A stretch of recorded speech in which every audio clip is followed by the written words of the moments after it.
Hello. Thanks for joining me today. This is that JT Villain. We're going to talk about Innistrad, Midnight Hunt. The spoilers have been coming up, so let's take a look at them. So we're returning to Innistrad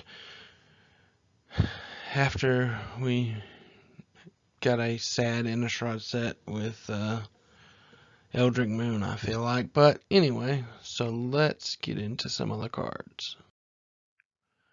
Alright, so the first thing we're going to talk about is Arlen Court. So this is our planeswalker that is a werewolf. So she has a new card, Arlen the Pack's Hope. It's a 4-mana planeswalker. So Daybreak is the new werewolf mechanic. If a player casts no spells during their turn, it becomes night next turn. So she has 2 abilities, +1 until in your next turn you may cast creature spells as though they had flash, and each creature you control enters the battlefield with an additional +1. Her -3 is make her werewolf. But she can transform, of course, to Arlen the Moon's Fury. So Nightbound. If a player casts at least 2 spells during their turn, it becomes day next turn. +2 is add a green and red to your mana pool. 0 is until end of turn, she becomes a 5/5 werewolf creature with trample and indestructible and haste. So pretty good stats. I mean, it seems on flavor, so we'll have to wait and see if it's good though. Next thing we're going to talk about, the lands. So these are the lands. They're enter the battlefield tapped unless you control 2 or more other lands. So I think that'd be pretty good. You know, of course they're going to be bad if you have them the first turn. But, I mean, it's not bad for a land cycle. So it'll see play in standard at least.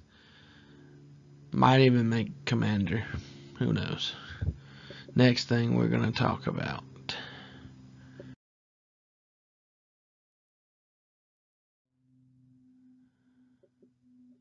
zombies. Zombies are back, of course. The first zombie is Tainted Advisor. It's a black and 1. It's Death Touch. When it enters the battlefield, you can pay a black and 2 any number of times. So basically multi-kicker. When you pay that cost once or more times, put that many +1 counters on him and create that many 2/2 black zombie tokens with Decay. So Decay is a new mechanic for zombies. Basically, Decay can't block, and when they attack, you sacrifice it at the end of combat. So it's like they're falling apart, which is pretty flavorful, I think. It's pretty good thinking. Next is our zombie lord. It's blue-black, Demir zombie. Other zombies get +1/+0. So it's 2/3 for 2, so not bad. Next zombie, Champion of the Perished. So apparently our champion of the Perish has died. So now he is Champion of the Perished. So whenever another zombie enters the battlefield under your control, put a +1 counter on him.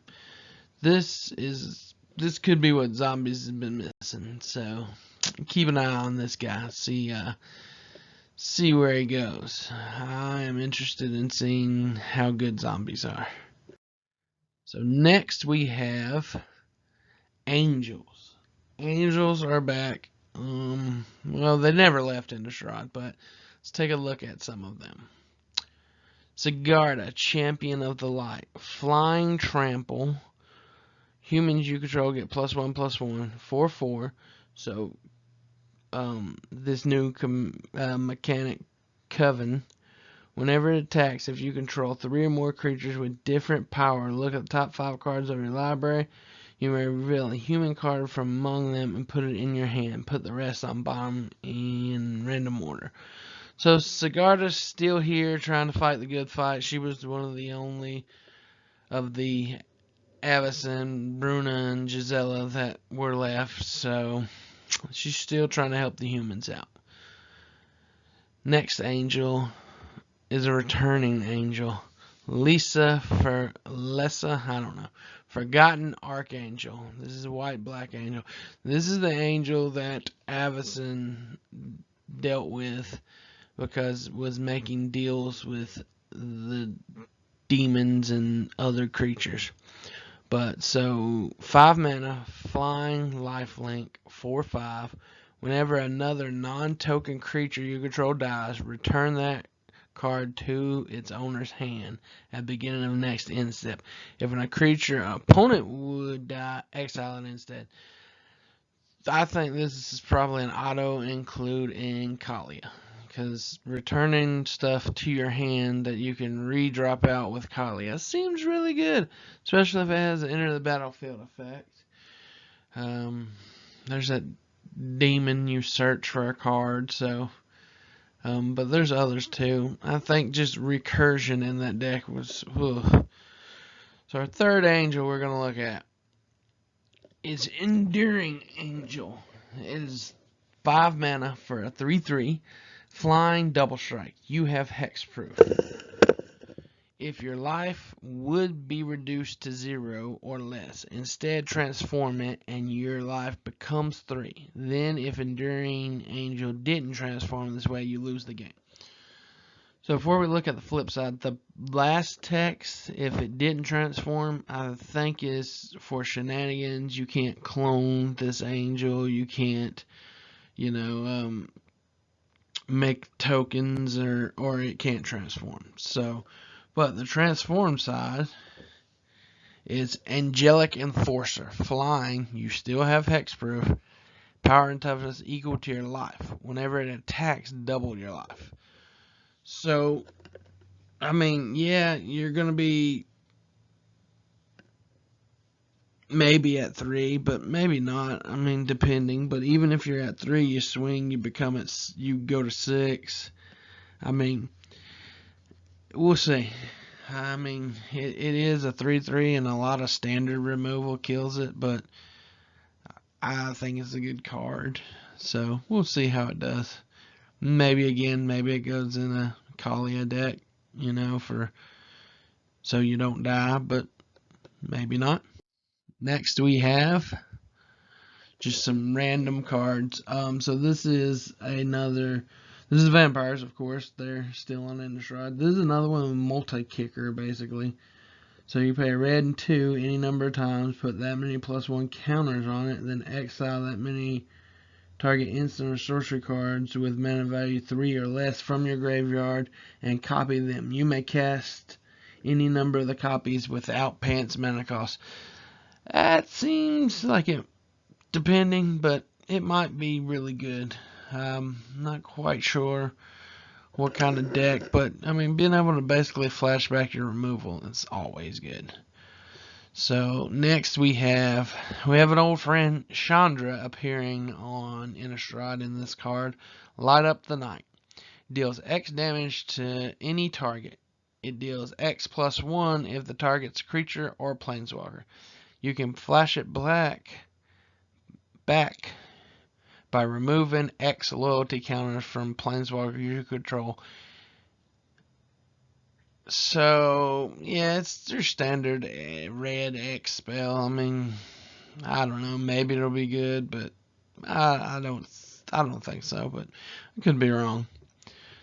Next, we got another multi-kicker. So it is 2 blue and a colorless, and when you pay it, you put that many +1 counters on it, and then up to that many other artifact, creatures, or enchantments phase out. And it has flash, so it's kind of protection. So I mean, pretty good, depending on how much you have to pay. How much stuff you need to phase out, but we'll see. And good to see Wizards still bringing phasing back. Let's see what's next. Alright, so Wipe Out the Horde.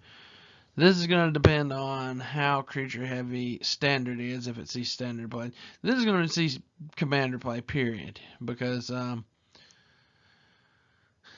the other one does, it's the